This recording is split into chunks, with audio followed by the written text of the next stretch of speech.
society to ours, the Senate has been in a state of steady decline, as the decentralized, open, and relatively obstruction-free institution that the framers created was transformed into something altogether unrecognizable.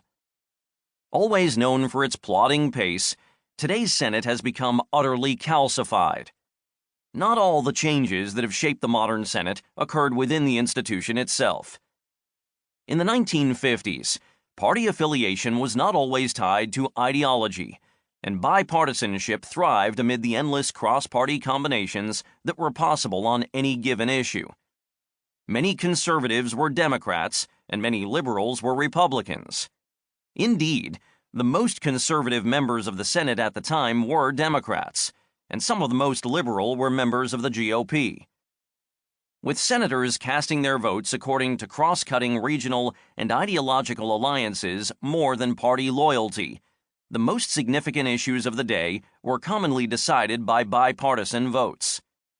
Today, the nation is largely sorted by party, by ideology, by geography, and more.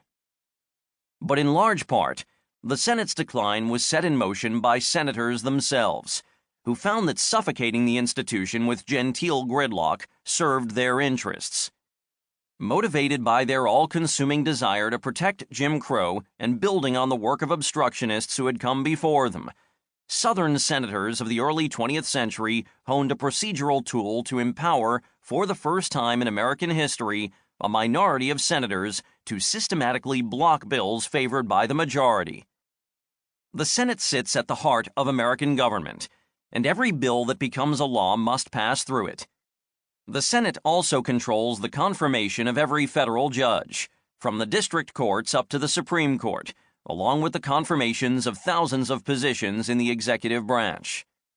By imposing their will on the Senate, the nerve center of American government, a minority of senators found they could impose their will on the entire nation.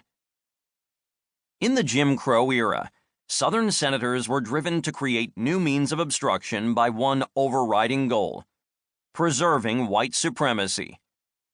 They faced a Congress and a public that wanted to take at least rudimentary steps toward basic protections for Black Americans decades before the first post-Reconstruction Civil Rights Bill finally passed in 1957. From the 1920s through the 1940s, legislation to end poll taxes, combat lynching, and roll back employment discrimination possessed everything bills had previously needed to become law. They were passed by majorities in the House of Representatives, supported by majorities in the Senate, and backed by presidents of both parties. The support these measures enjoyed in Congress was consistent with public opinion at the time. In 1937, Gallup conducted its first poll of federal anti-lynching laws and found support at 72% nationally, with majorities favoring them in every region, including the South, where support was at 57%.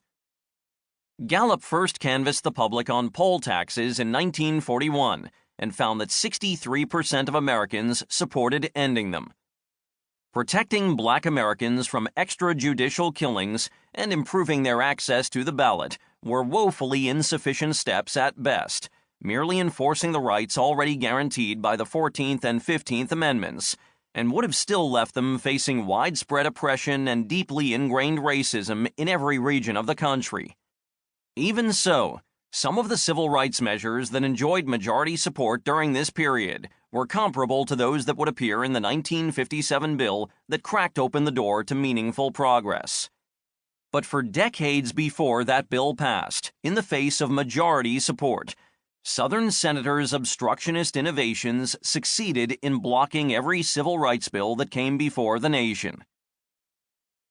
By the time I arrived in the Senate, the tool developed by Southern senators to block civil rights bills in the Jim Crow era had come to be applied to all Senate business.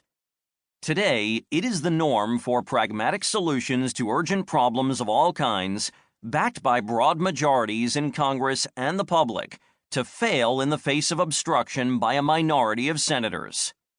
The grind of relentless gridlock has rendered the once dynamic cloakroom lifeless and has broken the institution itself.